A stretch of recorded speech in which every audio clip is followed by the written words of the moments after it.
Bonsoir à tous. Je vais faire appel des élus. Le Maroni présent. Baranadine. Bérard Mathieu a donné pouvoir à Catherine Pascal. Ordonnance Martinet. Oussaba moi-même. Castro Patrick. Combe Gilles. L'article de Prévost Alexandre. Présent. Delhomme Céline. De la Voix-Man Martine. Dufrat Monique. Elias Manuel. Fromentel Philippe. Gage Gabriel. Gali Gisèle. Gava Chantal. Guillaume Claudie a donné pouvoir à Gali Gisèle. Ouaro Cathy. Lavaille Chantal. Yori Philippe a donné pouvoir à Ouaro Cathy. Massacrier Joël a donné pouvoir à Vincent Daniel. Mélina Annick. Robin Philippe. Présent. Sadi Julie a donné pouvoir à Baranadine.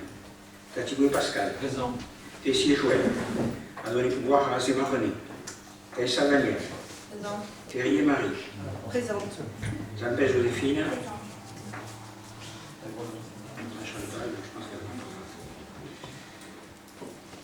Je vous propose Cathy Auro comme secrétaire de séance.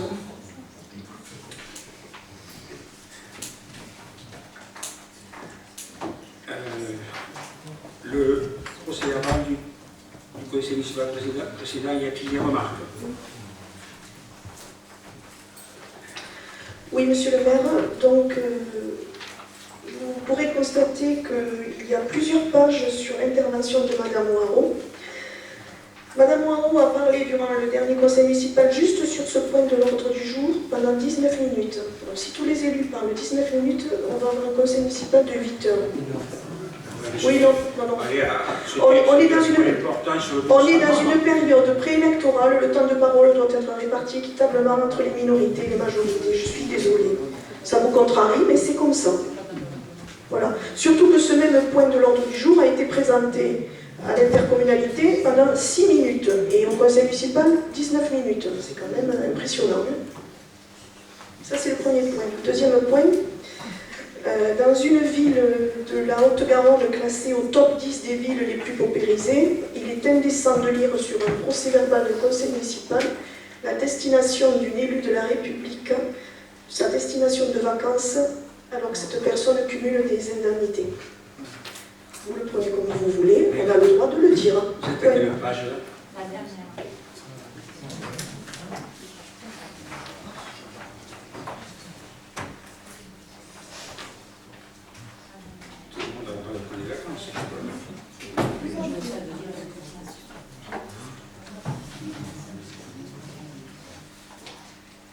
Donc le compte rendu est correct.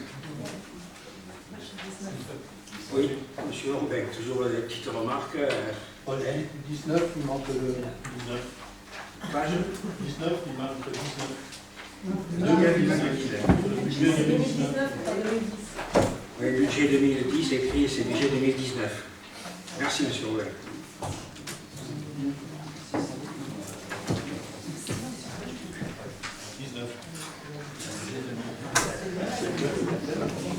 Alors les décisions donc, que j'ai prises, donc d'abord un contrat de mission SPS avec la société Elifet pour 1617 € concernant donc l'extension de l'espace coworking et avec la société Enedis pour un montant de 2640 € hors taxe pour la réunion solaire, pour en fait pour l'éclairage donc du bâtiment et du terrain donc réunion solaire.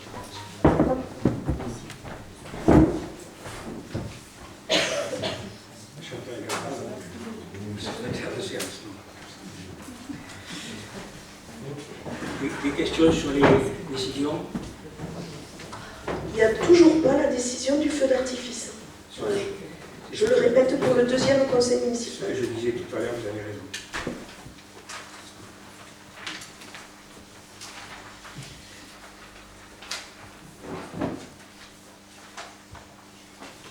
Alors, le point suivant, c'est une information. Donc, C'est Orange donc, qui nous informe de la modification de l'antenne qui est située sur le château d'eau de la Madeleine. Mais il n'y a aucune, en fait, il change une antenne qui était un peu défectueuse, il la change par une antenne neuve. Il n'y a aucun changement, en fait, de destination ni de puissance. Le point suivant porte donc sur la demande de subvention pour le schéma d'aménagement du cyclable, non? C'est une commission extra-municipale qui a travaillé sur ce dossier. Et je vais faire une introduction de séance pour donner la parole à un de ses représentants. Jean, si tu veux. Jean Yveron.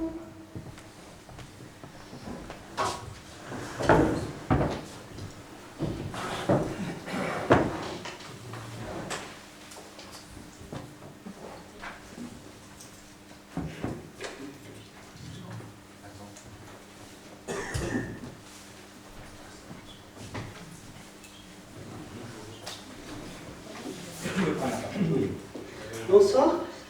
Monsieur le maire, mesdames, messieurs les conseillers, merci de nous recevoir.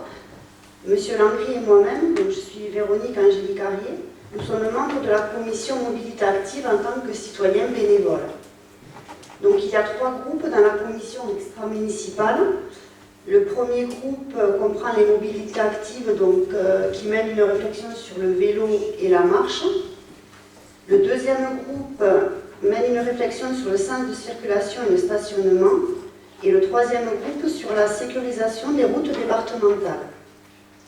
Nous allons vous présenter ce soir le projet de schéma directeur cyclable Haute-Rivin, qui a pour but d'organiser le développement du vélo dans la ville. L'objectif est d'établir un réseau cohérent, attractif et sécurisé, qui permettra ainsi d'accroître l'usage du vélo et de passer de 1,6 km à 17 km de pistes cyclables.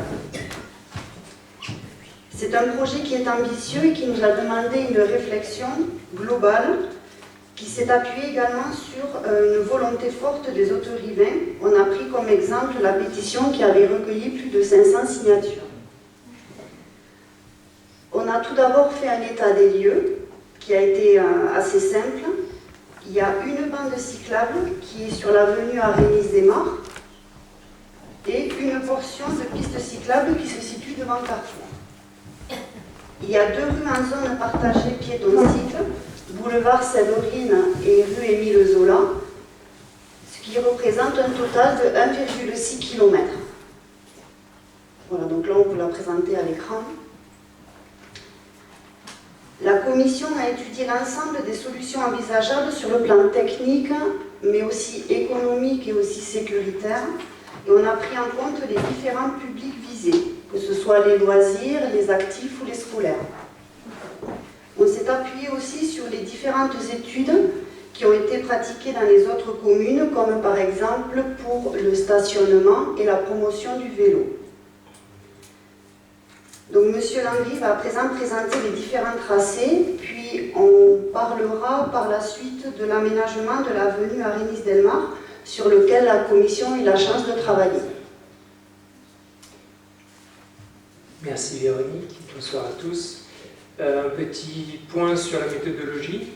Nous nous sommes rapprochés d'une association de promotion de la marche et du vélo sur Toulouse et sa métropole qui s'appelle Deux Pieds de Roue, que nous avons rencontré et qui nous a donné la piste d'une carte collaborative qui est donc un outil très précieux pour nous, qui nous a permis de constituer collaborativement, c'est-à-dire à plusieurs sur le même fond de carte, les différents points d'intérêt, les différents axes vélo que je vais vous présenter ce soir.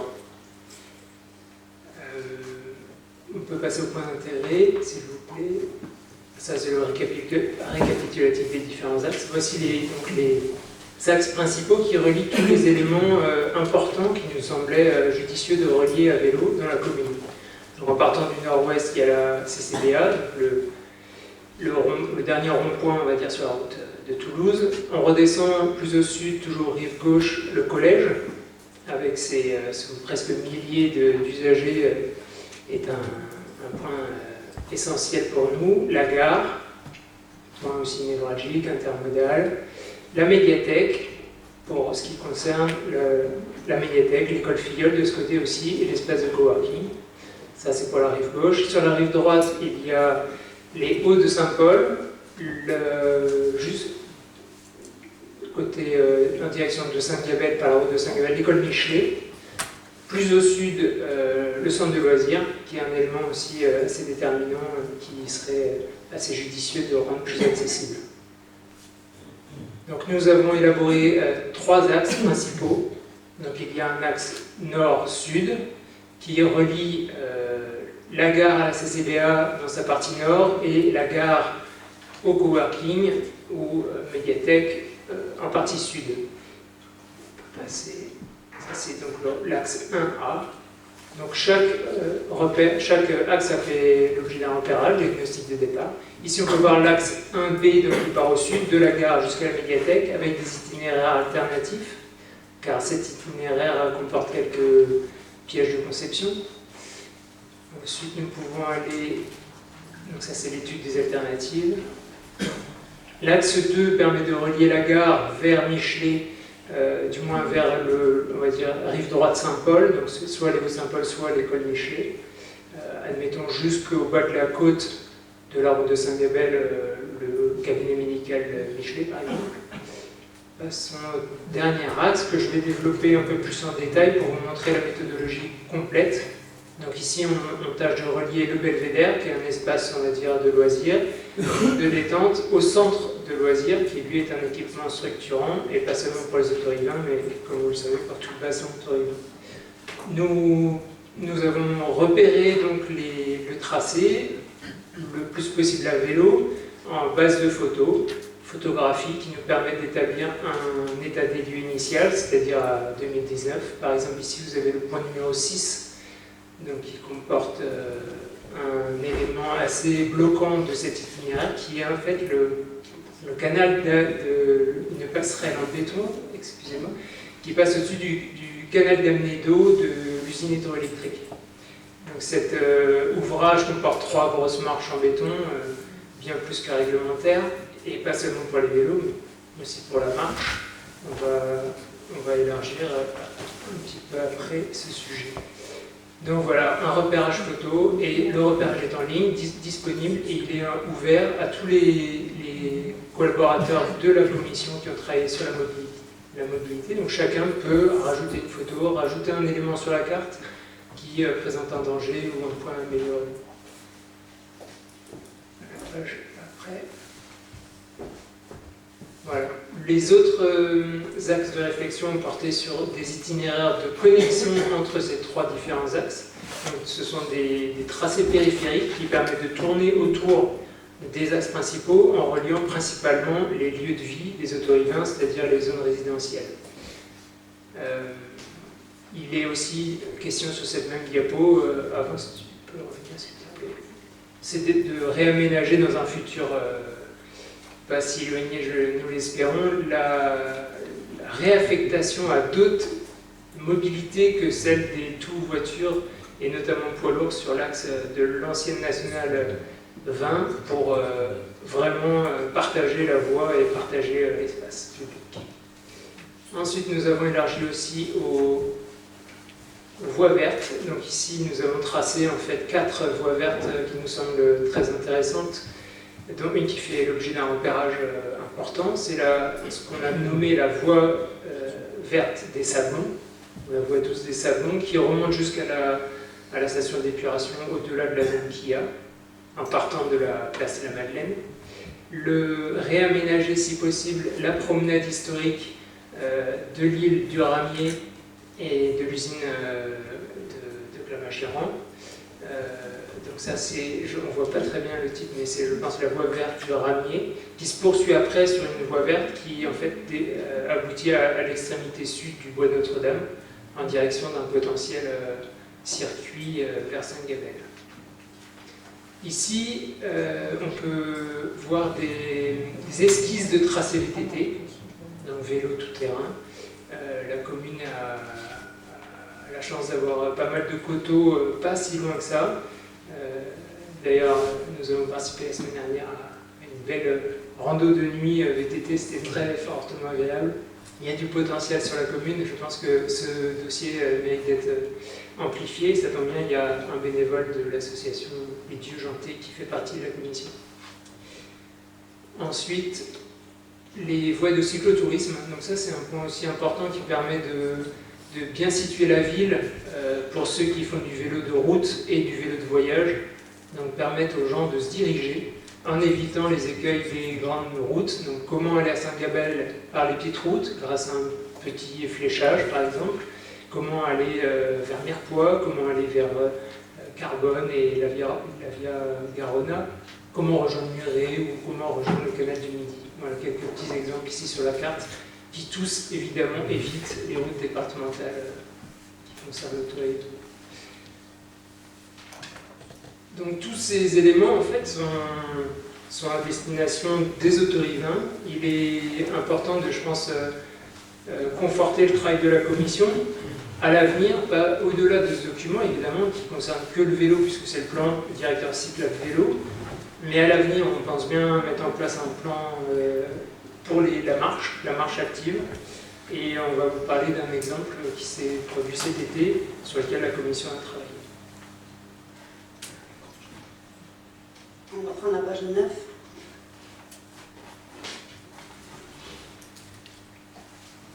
Donc on a pu travailler sur l'aménagement de l'avenue Arénis-Delmar, qui, cette avenue va passer, elle va être modifiée en voie centrale banalisée ou chaussée à circulation douce. Ce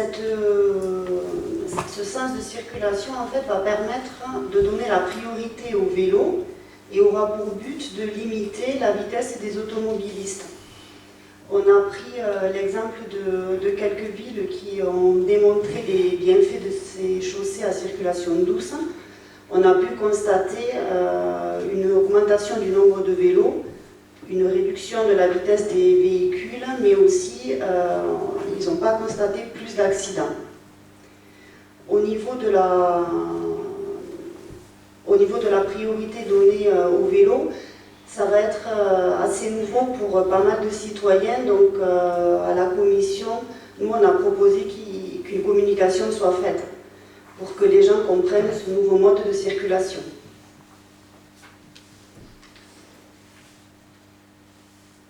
Donc après, pour terminer, au niveau du financement, donc on a rencontré plusieurs prestataires et lesquels nous ont dit qu'on pouvait demander des aides de l'Europe, du département et de l'État pour financer ce projet. On a fait chiffrer les différents tronçons et on a une estimation du coût global de l'ensemble qui s'élève à 7 € par habitant et par an. On pense, bon, c'est un projet qui est certes ambitieux, mais on pense qu'il est réaliste et qu'il est à l'échelle de la commune dynamique qu'est Hauterive. Merci pour votre écoute.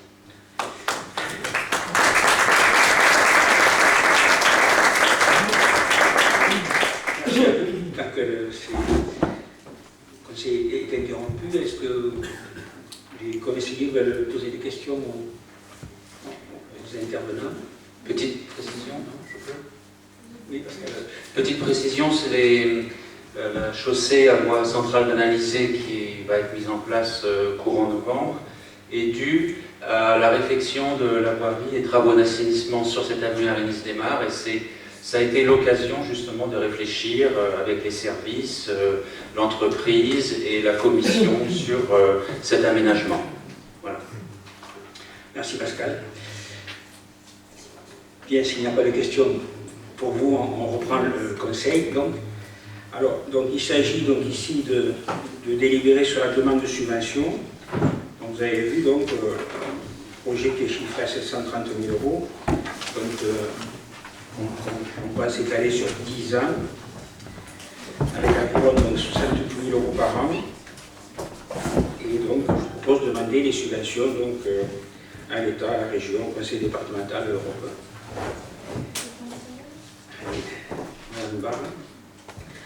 Déjà, pouvez-vous nous expliquer, vous demandez des subventions, mais vous commencez les travaux en novembre. Pouvez-vous nous expliquer, M. Tatiboui, là?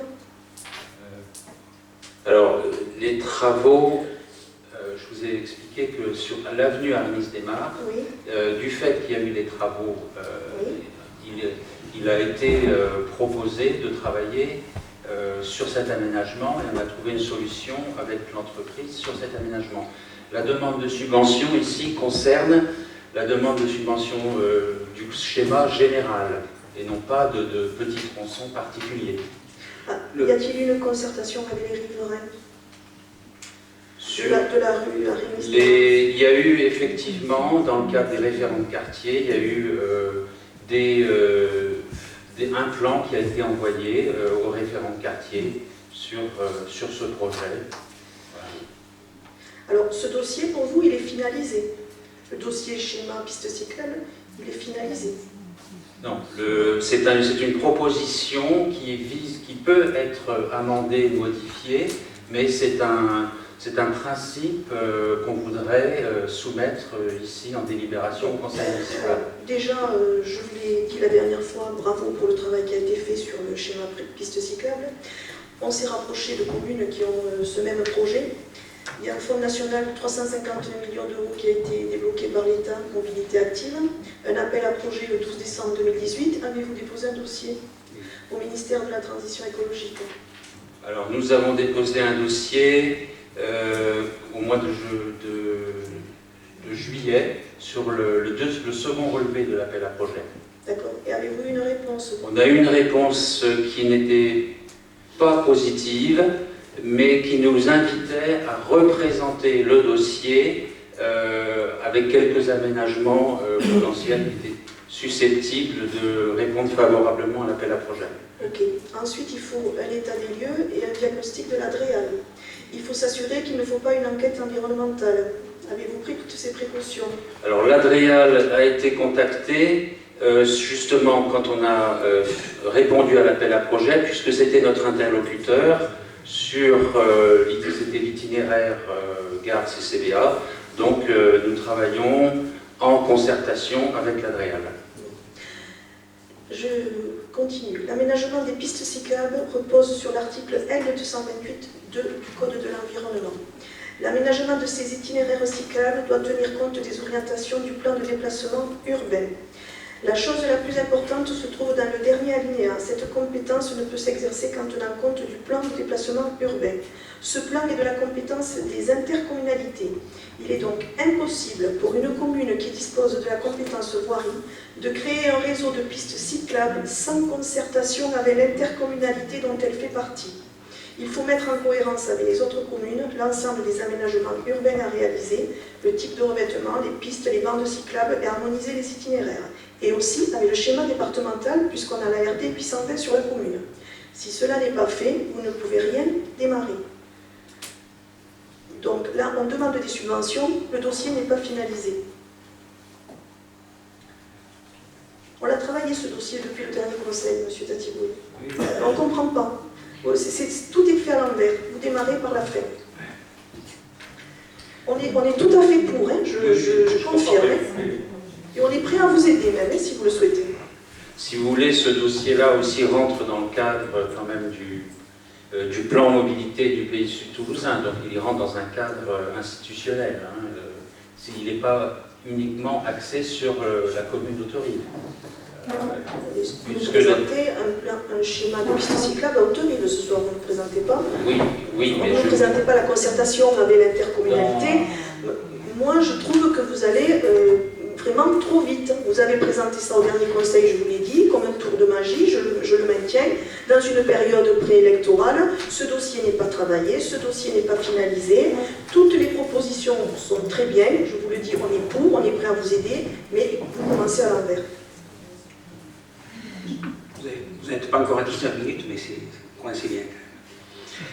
Je ne vais pas rattraper le temps que vous avez parlé la dernière fois. Il va falloir que je parle plus de 19 minutes. Allez-y. Alors, une chose d'abord, sur l'avenue Aramis-Desmarres, des travaux ont été faits par la communauté de communes sur l'avenue Aramis-Desmarres pour l'assainissement. Il y avait des tracés qui étaient déjà en place. Et donc, sur la première partie jusqu'à l'arrivée à l'antique canal, le tracé est aux frais de l'entreprise qui était chargée de refaire le revêtement comme il était à l'origine. Et donc ce que nous prenons en charge, nous, c'est la suite de la rue Valentin-Canal jusqu'au centre de Rosette. Et dernière question, on est à combien de demandes de subventions depuis votre mise en place, monsieur le maire? Oui, ben, écoutez, il y a demandé une subvention. Combien vous voulez dire combien on en a obtenu, c'est ça? Combien vous en avez demandé, combien vous en avez obtenu? Oui, mais écoutez... Vous en avez demandé 21 et vous en avez obtenu pas beaucoup. Ben, écoutez, on a obtenu dernièrement encore deux subventions de la région.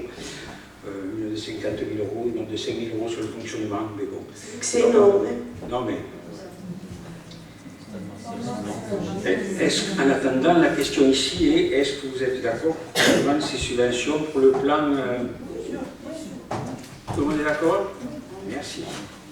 Merci Pascal et merci à Jean et Véronique pour leur exposé.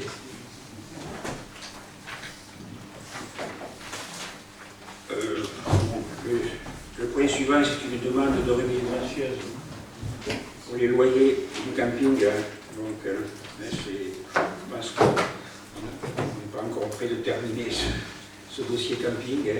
Donc, les gens qui n'arrivent pas à payer, qui disent qu'ils ne doivent pas tout ça, qu'ils ont déjà payé. Voilà. Alors, je vous propose donc, pour cette dette de 469,80 €, à titre exceptionnel, d'accorder la remise gracieuse à M. Pinchon. Allez.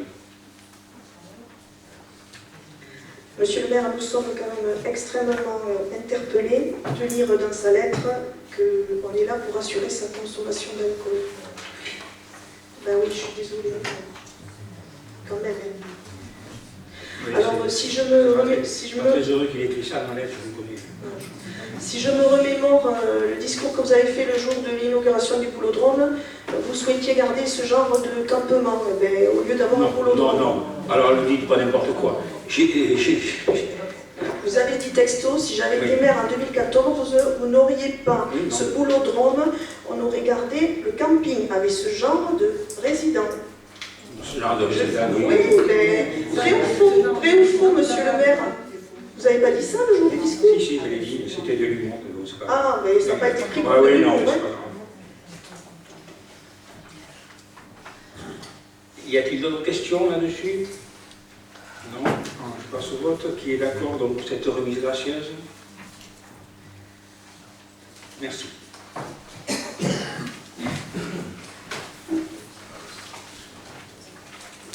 Alors ensuite, pour l'autorisation pour la souscription d'un emprunt bancaire. Une consultation a été faite auprès de plusieurs organismes bancaires pour souscrire un contrat de prêt d'1 200 000 € destiné à financer des projets d'investissement, essentiellement des travaux programmés, donc tels que réhabilitation et mise en accessibilité de la mairie, démolition et construction des tribunes du stade Marcel Soudan, le cours de tennis, l'extension du coworking, il y a aussi le cours routier donc, et plusieurs autres investissements. 4 banques donc, nous ont répondu. Alors on avait imposé donc, un taux fixe échéance trimestrielle. Et donc tout le monde a répondu sur ce même cadre. Et donc on voit que la Banque Postale propose un taux fixe à 0,60%, le Crédit Agricole à 0,80%, le Crédit Mutuel à 1,18% et la Caisse d'épargne à 1,55%. Donc, je vous propose de retenir la Banque Postale pour ce prêt de 1 200 000 €. Avez-vous des questions, des remarques? M. Foumantin? Merci, monsieur le maire. Dans votre budget 2019, vous avez inscrit une recette prévisionnelle d'investissement pour la réalisation d'un emprunt de 1 624 296. Face aux inquiétudes que nous avons manifestées sur le montant de la dette communale, vous avez déclaré lors du conseil municipal du 10 avril 2019, je vous cite, « Mon objectif étant de maintenir la dette à 8 millions, je n'emprunterai pas plus de 905 000 €, somme qui représente le remboursement 2019 du capital de la dette. » Le 24 juin 2019, lors de ce que vous appelez un café-gare, vous avez distribué un tract sur lequel on pouvait lire, et là aussi je vous cite, Investir, c'est l'avenir, sans augmenter la dette par habitant, sans augmenter le taux d'impôts locaux. Ce soir, vous demandez au Conseil de vous autoriser à emprunter 1,2 million. Force est de constater que vous ne tenez pas vos engagements et qu'une fois de plus, vous trompez les autorivins. En empruntant 1,2 million, vous empruntez 295 000 € de plus que votre engagement. De ce fait, vous allez augmenter la dette qui pèse sur chaque autorivin d'environ 31 €. C'est un premier accroc à votre parole. Lors de la présentation du rapport d'orientation budgétaire au Conseil municipal du 27 mars 2019, nous vous avions demandé d'établir un plan pluriannuel d'investissement afin de pouvoir mesurer l'impact financier sur les 3 années à venir de l'emprunt que vous souhaitez réaliser. Aujourd'hui, 7 mois après, est-ce que vous avez réalisé ce PPI? Je ne pense pas. Mais il sera présenté à partir de la campagne aussi. Alors, de ce fait, comment vous pouvez vous affirmer le 24 juin 2019 que le taux des impôts locaux de notre cité ne vont pas augmenter? Comment vous pouvez le faire sans avoir fait le PPI? Pour moi, c'est un deuxième accroc à votre parole. Non, ça c'est pas vrai. Le PPI, donc, il sera fait en fonction de nos ressources. Oui, bien sûr, il sera fait après l'emprunt. Bien sûr, vous allez pouvoir nous dire que 80% des autorivins ne vont plus payer la taxe d'habitation. Mais alors n'oublions pas les 20% qui ne sont eux pas des milliardaires, qui sont simplement la classe moyenne, hein, qui gagnent trop pour être éligibles aux différentes aides publiques, mais pas assez pour pouvoir faire, si possible, de l'optimisation fiscale. Pour ces 20%, la facture va être douloureuse, car avec l'augmentation de la dette que vous allez voter ce soir, il faudra bien payer les intérêts. Les autres potentiels perdants seront les propriétaires, parce que ce sont les seuls qui vont payer la taxe foncière. Là aussi, ce ne sont pas des nantis. Nous ne sommes pas là pour faire peur ce soir, mais pour poser des bonnes questions. Où votre majorité va-t-elle trouver des recettes supplémentaires pour assumer, dans sa peine, les intérêts de cette nouvelle emprunt? Parce que sans PPI, nous n'avons aucune visibilité sur l'avenir. Si certains investissements sont nécessaires, comme le stade Marcel Soulan et la réhabilitation et la mise en accessibilité de la mairie, d'autres, pour nous, sont superfétatoires, tels la couverture du deuxième cours de tennis et les travaux du coworking. Bien, donc effectivement, je pensais pouvoir me restreindre à un emprunt de 900 000 €. Il se trouve que, bon, j'étais plus ou moins persuadé que tous les travaux n'allaient pas être finalement engagés, nous n'avons pas réussi à les engager, nous avons réussi à les engager. Maintenant, donc, effectivement, 1 200 000 €, ça fait donc 300 000 € de plus dans la dette, mais il faut quand même voir que sur 15 ans, le coût du crédit est à peine de 60 000 € sur 15 ans, donc on a 60 000 € d'intérêt à payer sur 15 ans, avec un taux donc à 0,60%, je trouve que c'était dommage de ne pas emprunter un peu plus que ce qui était prévu. Vous permettez, monsieur le maire? Oui. Parce que l'emprunt que vous nous demandez d'approuver ce soir d'1,2 million va être destiné, selon votre note de synthèse, au financement des travaux suivants. Réhabilitation, mise en accessibilité de la mairie, stade Marcel Soulan, couverture du cours de tennis et extension. Et en plus, je vous ai rajouté... Oui, vous avez rajouté, mais bon, j'avais la note de synthèse. Oui, non, mais... Pouvez-vous m'expliquer ce soir pourquoi vous demandez le versement intégral des 1,2 million pour le 11 décembre 2019, tel que c'est précisé sur la proposition de la Banque Postale, alors que 3 de ces 4 chantiers concernés par ce financement ne sont pas encore commencés? Si tant est que ces 3 chantiers commencent rapidement, pourquoi ne pas avoir demandé le déblocage des fonds au fur et à mesure de l'avancée des travaux, ce qui aurait réduit le montant des intérêts durant cette phase de travaux? Bon, mais étant donné le montant des intérêts, je trouve que c'est un peu... Oui.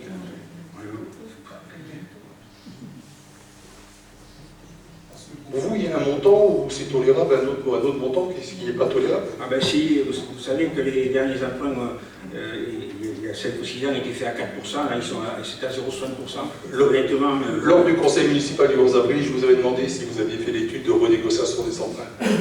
Oui, l'étude a été faite, mais elle n'a pas été menée à terme parce qu'en fait, il y avait tellement d'indemnités à payer que ce n'était pas intéressant.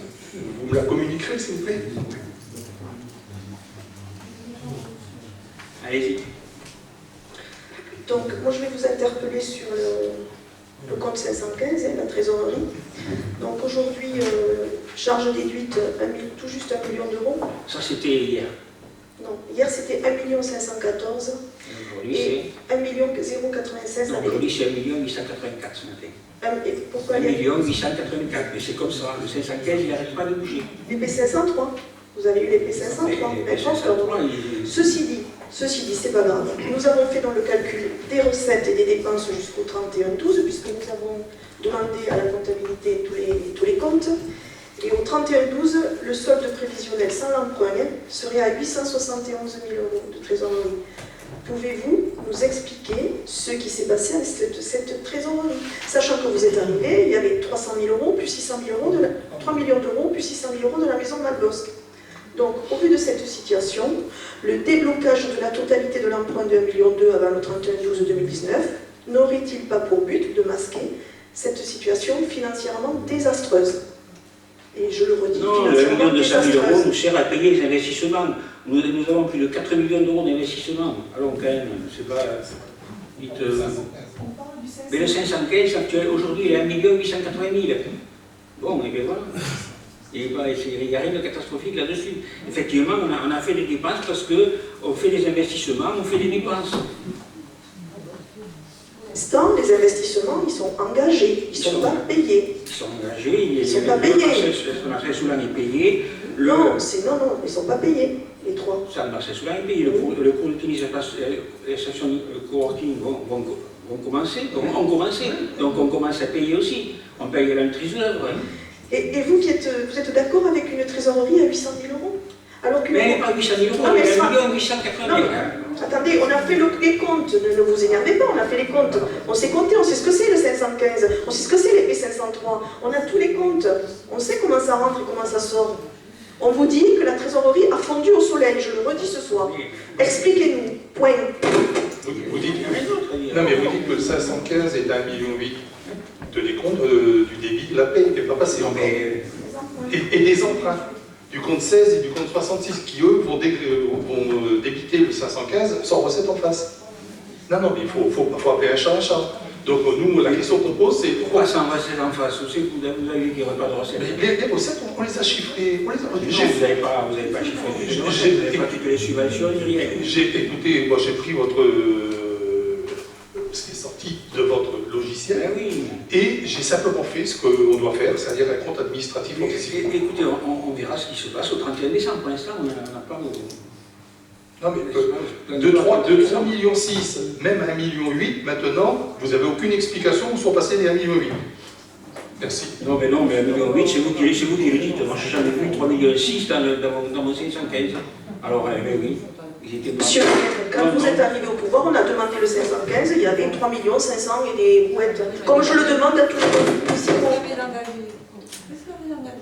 Mais arrêtez. Là, pour une fois, vous êtes d'accord avec Mme Oireau, quand elle a dit en plein conseil municipal, il y a quelques conseils municipaux, que vous n'étiez pas là pour faire de la gestion financière. Ce soir, on le constate. Qu'est-ce que vous avez engagé? Vous avez tout arrêté. Non, écoutez, on paye les travaux, effectivement, on paye les travaux. C'est la folie des grandeurs, le tennis, le coworking. Si, arrêtez, monsieur le maire, vous faites...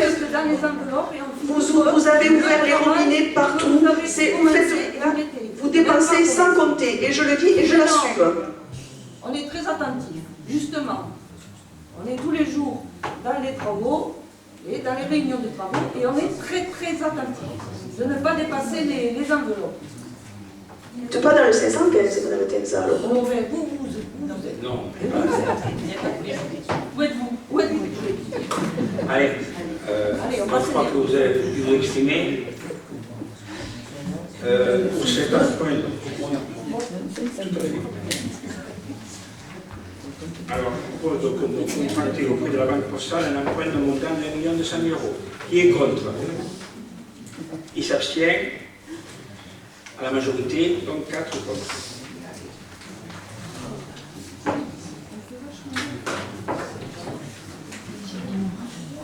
Alors encore, on va dépenser un montant.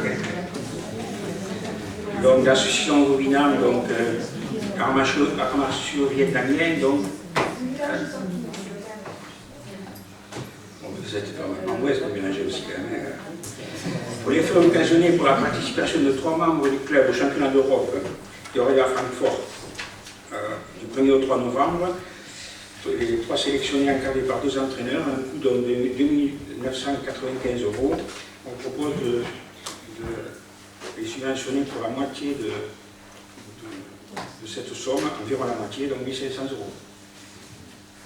Je précise que dans le coût, il n'y a pas que le voyage, il y a aussi la tenue, parce que c'était pas très... Donc ils sont sélectionnés, font partie de l'équipe de France, de Vauvinam, de Dao, mais il faut qu'ils payent la tenue. Je trouve ça un peu gros, mais bon, on fait comme ça. Donc d'accord pour les 1 500 € de subvention, merci.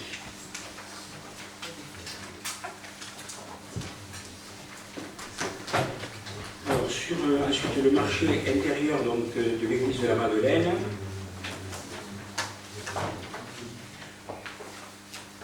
Alors c'est un sujet assez complexe.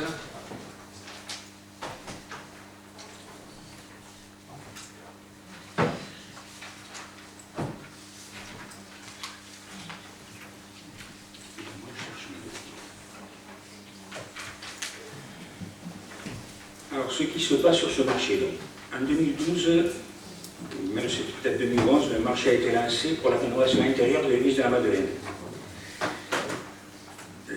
L'équipe en place sont là, ne souhaitaient faire les travaux que s'ils avaient obtenu la subvention. C'était à l'époque un programme phare, un projet phare par an. Cette subvention n'a pas été obtenue donc en 2013. Elle a été ensuite obtenue en 2014, mais l'équipe suivante a souhaité, avant de faire la rénovation intérieure, faire la rénovation extérieure. Donc ce marché qui avait été suspendu en attente de l'obtention de la subvention n'a pas été repris depuis. Alors ce que je souhaitais moi, c'est donc ensuite mener à son terme ce projet. Alors on a achevé ce que vous aviez commencé donc, sur l'extérieur de l'église et on propose maintenant de rénover l'intérieur. On a déposé à ce sujet une demande de subvention. Nous avons obtenu donc, auprès du département une subvention de 228 159 €. C'est le moyen.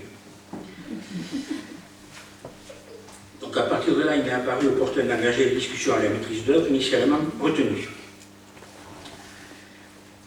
Il avait mené à son terme les premières missions et la commune lui avait déjà versé 29 607 € TTC. C'était fait qui représentait 51% de la rémunération totale de la maîtrise d'œuvre. Pour rester dans le cadre juridique, nous sommes mis d'accord sur l'actualisation du montant suivant l'indice de la construction qui était de 2002 à 2019 d'environ 10% d'augmentation. En plus de ça, donc, on verra la reprise des missions pro DC et ACT pour un montant de 7 300 €.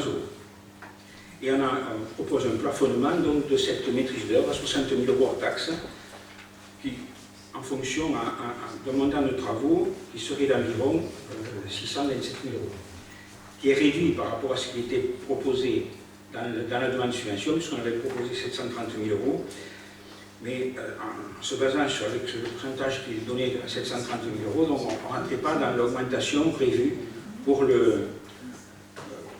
on ne rentrait pas dans... Il y avait une augmentation très importante, on en a négocié avec lui, on s'est mis d'accord.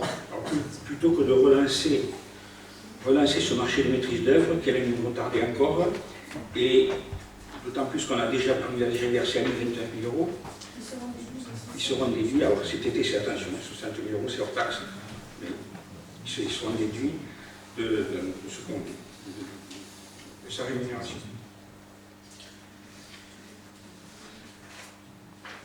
Voilà. Est-ce que vous avez des remarques à faire là-dessus ou est-ce que vous pensez que c'est une solution pas trop mauvaise? Ouais.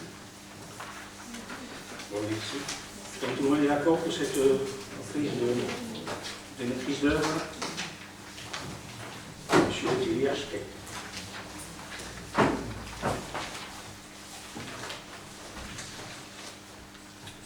Ensuite, on propose donc de m'autoriser autorisé à lancer le marché d'assurance sur donc, la responsabilité du patrimoine, des véhicules, de la protection juridique et de la protection fonctionnelle des agents et des élus, plus les prestations statutaires. Alors, pour ce marché de maîtrise d'œuvre, donc,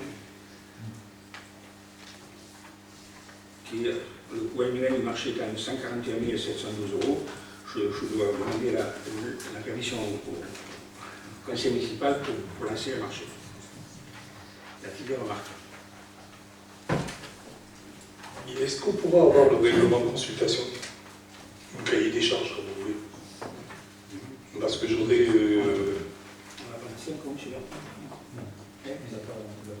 Parce que je voudrais savoir quels sont les risques statutaires que la commune souhaite couvrir.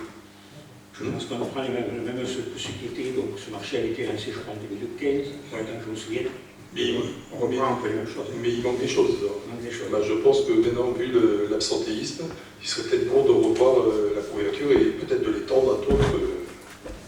Alors, vous parlez de l'absentéisme des agents, c'est ça? Ben oui, des agents qui relèvent de la CNRAC. Mais sur les prestations statutaires, donc, elles sont classiques. Hein. Non, parce que vous pouvez très bien être assuré pour la maladie ordinaire et pas pour la longue maladie, si vous pouvez être pour la maternité et pas pour les accès l'accès auditoire, c'est obligatoire. C'est obligatoire. On demande pour le tout, oui, et après on choisira. C'est la commission qui choisira. D'accord, très bien, merci. Pas d'opposition là-dessus? Merci. On reprend la délibération annuelle de principe à l'ESDEC pour les travaux. Monsieur Roubaix. Je vais prendre le micro quelques minutes. Seconde. Quelques minutes. Donc il s'agit de pouvoir réaliser dans les meilleurs délais les petits travaux inopinés relevant de la compétence du SDEC. Donc il est proposé de voter une enveloppe annuelle financière prévisionnelle de 10 000 € maximum. Je fais juste un petit bilan sur l'exercice 2019. Oui, merci. Donc on a dépensé... On a dépensé, donc pour l'instant on a des travaux de l'ordre de 4 581 € en attendant les subventions du SDEC entre 80 et 50% selon... Tu comptes ce qui est pris dans la... Ça c'est simplement les travaux. Les travaux dans ce cadre, dans le cadre des 10 000 €. Dans ce cadre. Donc il y a 4 581 € de travaux. À ça, on doit retirer les subventions du SDEC. Donc voilà, on a travaillé sur 7 points lumineux et le remplacement d'une horloge. Pour nous dire que pour travailler sur des petits travaux comme ça dans l'urgence, et on arrive dans le courant de l'exercice à faire pas mal de choses. On est loin des 10 000 € maximum. Voilà. Mais c'est le SDEC qui nous demande de s'aligner. Et j'ai jamais fini. Eh bien, merci, monsieur. Donc, y a-t-il des remarques là-dessus? Non? Tout le monde est d'accord? Merci. C'est la partie. Dernier point d'urbanisme, donc.